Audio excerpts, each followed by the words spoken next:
Halo semuanya, saya Joanny Tantris dari kelas IT 303. Pada kesempatan kali ini, saya akan mempresentasikan ujian akhir semester Sistem Digital yang diampu oleh Pak Amros. Nah, kali ini judul jurnalnya yaitu Review Jurnal Seputar Sistem Digital. Nah, pertama-tama puji syukur dipanjatkan kepada Tuhan Yang Maha Esa karena atas berkatnya kita dapat menyelesaikan ujian dengan baik dan tepat waktu. Nah, jadi makalah yang dibuat judulnya adalah Review Jurnal Seputar Sistem Digital, di mana saya akan membahas materi-materi jurnal yang berkaitan dengan materi sistem digital mulai dari sesi 9 hingga sesi 15. Nah, kita bisa lihat di daftar isi, saya akan membahas mulai dari pendahuluan, yaitu diawali dengan latar belakang makalahnya dan rumusan masalah hingga maksud dan tujuan. Lalu ada pembahasan review jurnal, ada 5 jurnal yang akan dibahas. Kemudian pada bagian kesimpulan, kita akan membandingkan perbedaan nilai inovasi dan menyajikan keterkaitan jurnal dengan materi sistem digital yang telah dipelajari. Kemudian bagian terakhir ada daftar pustaka. Nah, di sini pertama-tama untuk pendahuluan, kita ada penjelasan mengenai mata kuliah sistem digital, yang dimana mata kuliah ini membantu mahasiswa dalam mempelajari sistem digital, yang dalam hal ini berarti memahami definisinya, fungsi modul-modul digital, hingga mampu merancang dan membangun sebuah modul digital. Jadi pada setiap sesi, mahasiswa melakukan praktikum dengan arahan intensif dari dosen pengampu. Ada juga capaian pembelajaran mata kuliahnya, yaitu mahasiswa mampu menjelaskan macam-macam sistem bilangan, konversi sistem bilangan, mampu melakukan operasi bilangan biner, gerbang logika dasar dan hukum aljabar boolean, penyederhanaan persamaan dengan SOP dan POS, flip-flop, implementasi register, operasi aritmatika pada rangkaian digital, operasi decoder dan encoder, serta operasi multiplexer, dan yang terakhir yaitu adalah mengaplikasikan konsep memori. Sebagai penilaian ujian akhir semester, inilah yang kita lakukan, yaitu mereview jurnal. Jadi topiknya mulai dari register, rangkaian aritmatika, decoder dan encoder, multiplexer hingga memori, yaitu dari sesi 9 sampai sesi 15. Rumusan masalah yang akan dibahas yaitu adalah masalah yang diangkat pada setiap jurnal, nilai inovasi yang membedakan dari setiap jurnal, hingga hasil dan manfaat penelitian dari setiap jurnal. Maksud dan tujuan dari pembuatan karya tulis ini yaitu untuk sebagai sarana pembelajaran sistem digital. Jadi tidak hanya sebatas teorinya saja, tapi kita bisa dapat mempraktikannya dalam kehidupan. Nah, kita lanjut ke pembahasan review jurnal. Jurnal pertama berjudul Pengecekan bit error pada media transmisi pengiriman gambar menggunakan metode Hamming code. Jurnal ini dipublish oleh Bima Sakti, Bulletin of Multidisciplinary Science and Applied Technology. Volume dan halaman tertera. Jurnal ini dipublish pada tahun 2022. Tujuan penelitian ini adalah untuk mendeteksikan error pada media transmisi pengiriman gambar dengan menggunakan metode Hamming code. Dan subjek penelitian kita akan menggunakan suatu gambar bunga yang sederhana untuk kita coba dikonversikan ke dalam biner dan ditransmisikan dalam program, kemudian diuji coba dengan metode Hamming code apakah ada error. Nah, metode penelitian seperti tertera pada jurnal, kita akan menggunakan metode Hamming code atau kode Hamming yang digunakan untuk mendeteksikan error dan memperbaiki kode pesan yang terkirim. Untuk hasil penelitiannya, gambar bunga pertama-tama dikonversikan menjadi bit menjadi 01010110, kemudian data setelah diproses menjadi seperti yang tertera, tetapi receiver menerima data yang berbeda. Kemudian metode Hamming code akan mengecek error pada aplikasi dengan menginputkan data. Nah, akhirnya terdeteksi posisi error bit yaitu pada bit 10 dengan posisi member 1010 dan data bit B6. Untuk kekuatan penelitian, di sini telah dijelaskan langkah-langkah konversi dan pendeteksian error secara rinci dan terstruktur, dengan juga menggunakan bagan dan tabel untuk mempermudah mengerti langkah-langkahnya. Tetapi kelemahannya yaitu software yang digunakan tidak dijelaskan dan dalam kapitalisasi huruf terdapat beberapa kesalahan.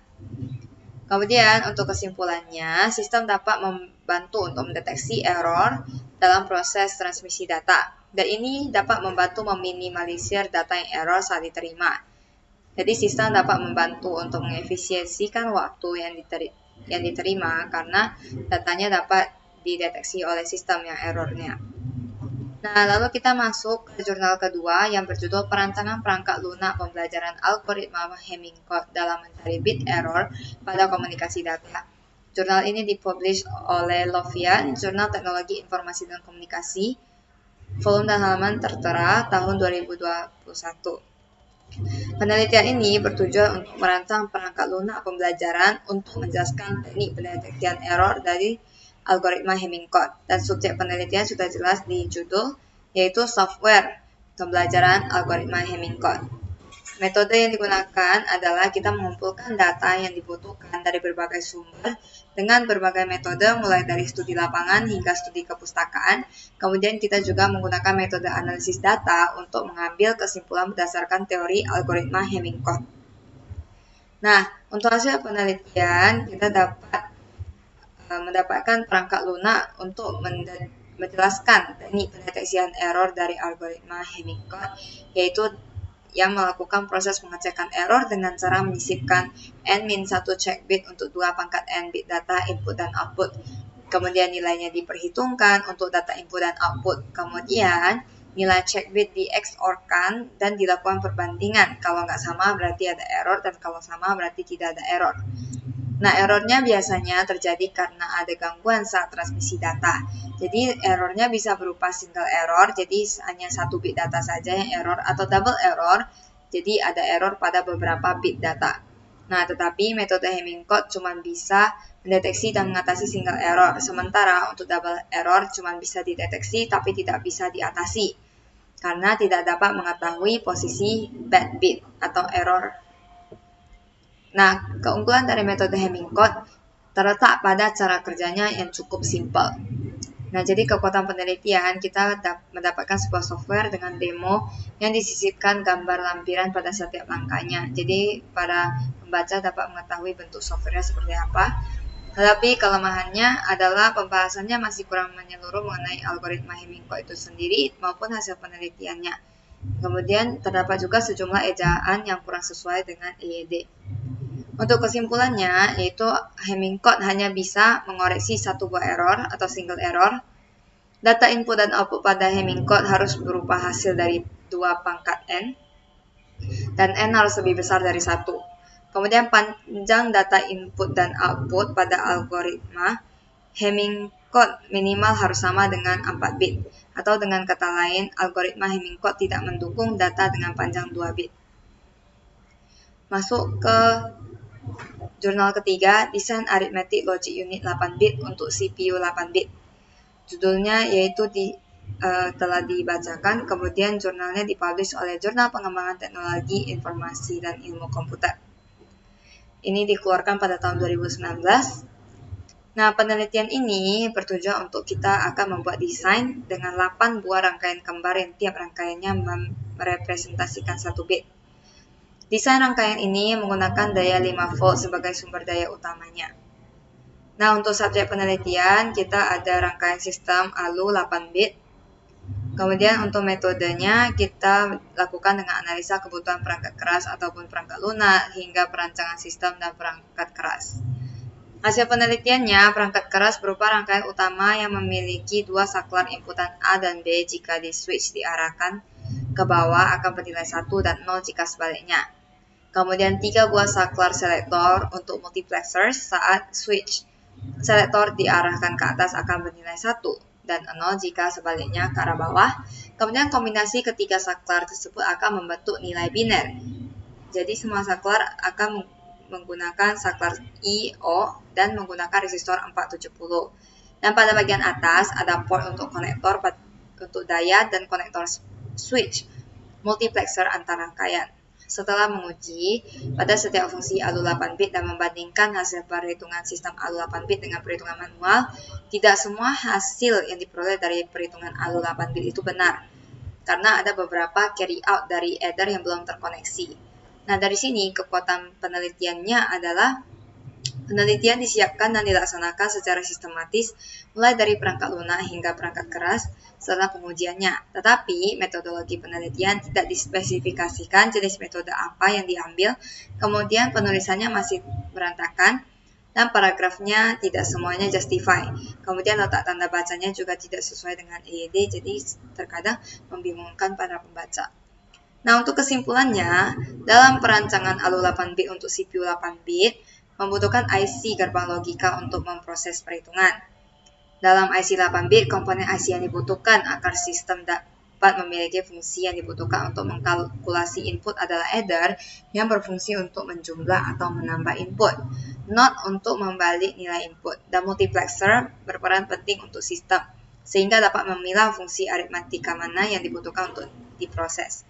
Kemudian pada input membutuhkan dua masukan yang berupa saklar on-off yang dapat diartikan dengan EO, input-output. Kemudian pada perancangan sistem desain ALU 8-bit untuk CPU 8-bit menggunakan 8 buah rangkaian yang sama dan setiap rangkaian merepresentasikan 1 bit. Jadi setiap rangkaian punya dua jalur input A dan B dengan menggunakan saklar.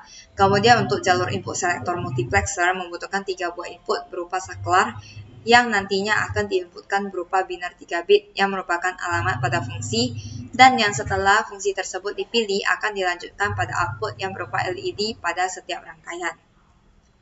Kemudian yang ketiga, untuk menentukan kesesuaian rancangan dapat dinilai dari membandingkan nilai output dari sistem dan hitungan manual. Jadi kalau agak sesuai berarti masih belum sempurna sistemnya dalam melakukan pengkalkulasian. Kemudian kita lanjut ke jurnal keempat yang berjudul Evaluasi Kinerja Direct Current Bias Optical Orthogonal Frequency Division Multiplexing atau DCO-OFDM terhadap skalabilitas sistem Visible Light Communication. Jurnal ini dikeluarkan oleh jurnal Tektrika, dikeluarkan pada tahun 2019. Penelitian ini bertujuan untuk melakukan evaluasi kinerja DCO-OFDM dengan cara menguji dampak dari perubahan posisi penerima terhadap kinerja yang dianalisis dengan mengubah sudut antara pengirim dan penerima. Nah, subjek penelitian sudah jelas dinyatakan pada judul, yaitu adalah DCO-OFDM itu sendiri. Kemudian metodenya akan dilakukan dengan difokuskan pada modifikasi DCO-OFDM dengan tegangan rendah sebesar 3 volt untuk menutupi kekurangan pada loss 3 dB antara original OFDM dan ACO-OFDM.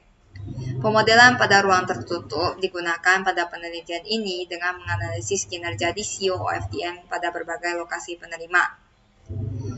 Nah, hasil penelitiannya yaitu skema OFDM yang digunakan VLC hampir sama dengan RF dengan seluruh proses OFDM dari awal hingga akhir sama persis kecuali pada pengiriman sebelum melalui saluran transmisi.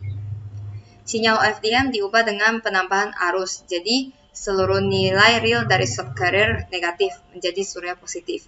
Terdapat gambar 3 pada jurnal yang bisa dilihat pada jurnal itu sendiri, menunjukkan perubahan pada diagram batang setelah dilakukan proses penambahan DC. Dapat dilihat bahwa gambar tersebut merepresentasikan sinyal subcarrier bersifat unipolar. Jadi, setelah mengeluarkan sinyal unipolar pada dalam bentuk elektrik, sistem akan melakukan drive current pada LED sehingga lampu memiliki nilai intensitas. IMDD pada OOK memiliki nilai tegangan maksimum sehingga daya LED yang dikeluarkan akan maksimum ketika representasi bit 1. Berbeda dengan sistem DCO-OFDM, sinyal yang mendorong LED menyala memiliki tingkat daya yang berbeda sesuai tegangan elektrik yang keluar dari sinyal DCO-OFDM. Kekuatan penelitian ini yaitu penjelasan konsep hingga tata cara evaluasi kinerja hingga laporannya disajikan telah dengan sangat rinci dan mendalam sehingga sangat informatif dan juga dibantu oleh berbagai bagan yang membantu visualisasi. Tapi ada kelemahannya yaitu struktur penulisan jurnal kurang runtut, jadi sulit untuk membedakan yang mana saja bagian tinjauan pustaka, yang mana bagian metodologi penelitian, dan bagian mana sudah masuk kepada pembahasan evaluasi. Kemudian untuk kesimpulannya, evaluasi kinerja melalui perubahan posisi dilakukan mulai dari sudut 0 hingga sudut 30 derajat. Sudut maksimal yang dapat dihasilkan adalah 24 derajat, menggunakan satu lampu dengan daya sebesar 1 watt dan luas ruangan 16 meter persegi. Sudut sebesar 24 derajat memiliki cakupan komunikasi seluas 1,05 meter persegi atau setara setara dengan 6,5% dari luas keseluruhan. Perluasan ini meningkat sebesar 51% jika dibandingkan dengan model IMDD yang memiliki skalabilitas 0,5024 meter persegi. Kemudian ada juga beberapa hal yang masih dapat dikembangkan, yaitu dengan menambahkan penguat konsentrator pada penerima, penggunaan skema OFDM, seperti ACO OFDM, UOFDM, dan sebagainya. Akibat orientasi penerima bisa dijadikan parameter untuk penelitian berikutnya lagi. Kemudian masuk ke jurnal terakhir, yaitu implementasi deteksi dan koreksi error pada komunikasi serial Arduino berbasis UART dengan menggunakan metode Hamming code. Jurnal dipublish oleh Jurnal Pengembangan Teknologi Informasi dan Ilmu Komputer pada tahun 2018. Penelitian ini bertujuan untuk merancang sistem agar dapat melakukan deteksi dan koreksi error pada pengiriman data. Subjek penelitian yaitu sistem itu sendiri dengan menggunakan metode Hamming code. Metode penelitian dilakukan dengan studi literatur hingga perancangan dan implementasi sistem untuk mengetahui sistem yang dibutuhkan untuk menjalankan kebutuhan fungsional dan non-fungsional.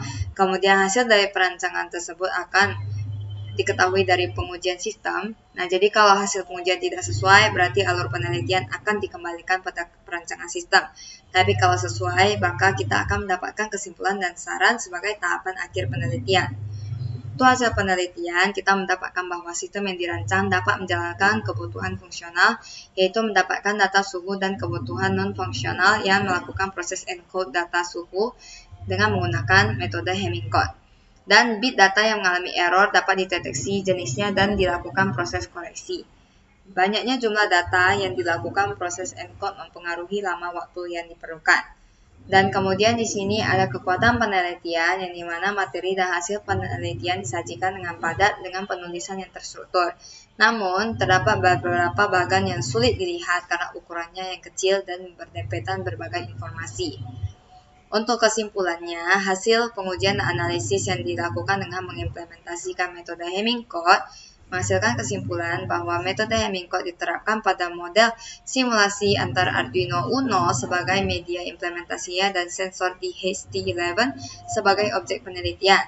Pada pengujian fungsional dan non-fungsional, sebelum didapatkan code word dari metode Hamming code dalam proses encode dan decode, data diubah menjadi binar, kemudian dilakukan operasi logika XOR untuk menambahkan parity bit. Nah, dalam penambahan parity bit ini menambahkan 5 bit tambahan maksimal bit yang disisipkan. Kemudian hasil encode serta decode yang didapatkan sama hasilnya dengan perhitungan manual metode Hamming code. Sedangkan rata-rata lama waktu yang diperlukan pada dua jenis data yang berbeda, yaitu 102,7 milisekund pada data 4 bit dan 109,5 milisekund pada data 5 bit. Sedangkan untuk rata-rata delay waktu decode pada dua jenis data, yaitu 17,5 milisekund pada data 10 bit dan 100,1 milisekund pada data 11 bit. Jumlah data yang dilakukan pada proses decode mempengaruhi lama waktunya. Nah, sarannya yaitu metode Hamming code dapat diimplementasi dan dianalisis pada real system, jadi misalnya pada sistem IoT, sistem kritis gitu. Jadi dapat dianalisis lebih dalam kelebihan kelemahannya dengan metode LFSR dan sebagainya. Kita masuk ke dalam kesimpulan. Jadi perbedaan nilai inovasi pada masing-masing jurnal. Pada jurnal pertama, nilai inovasinya yaitu penerapan Hamming code untuk memeriksa bit error pada suatu gambar. Pada jurnal kedua, nilai inovasinya yaitu merancang software untuk menerapkan Hamming code pencarian bit error. Jurnal ketiga, kita merancang hardware dan software ALU 8 bit untuk CPU 8 bit juga. Untuk jurnal keempat, kita mengevaluasikan percobaan dengan melakukan percobaan di CO OFDM terhadap perubahan posisi pemberi dan penerima. Kemudian jurnal kelima yaitu kita menerapkan konsep Hamming code dalam mencoba mendeteksi dan mengoreksi error pada media Arduino. Nah, untuk keterkaitan jurnal dengan materi sistem digital, di sini ada mulai dari sesi 10, yaitu desain ALU untuk CPU 8 bit, yaitu tentang materi ALU. Kemudian sesi 13 dengan jurnal evaluasi kinerja DCO OFDM terhadap skalabilitas sistem Visible Light Communication berkaitan dengan topik multiplexer. Kemudian sesi 15 berkaitan dengan jurnal mengecekkan bit error pada media transmisi pengiriman gambar dengan metode Hamming code, perancangan perangkat lunak pembelajaran Hamming code, implementasi deteksi dan koreksi error pada Arduino berbasis UART dengan metode Hamming code. Ini mengenai konsep memori dan pendeteksian error yaitu Hamming code. Kemudian pada bagian terakhir ada daftar pustaka dari masing-masing jurnal dan linknya telah tersisipkan di dalamnya. Nah, terima kasih untuk mendengarkan sampai akhir. Terima kasih atas waktu dan perhatiannya. Sampai jumpa di lain kesempatan.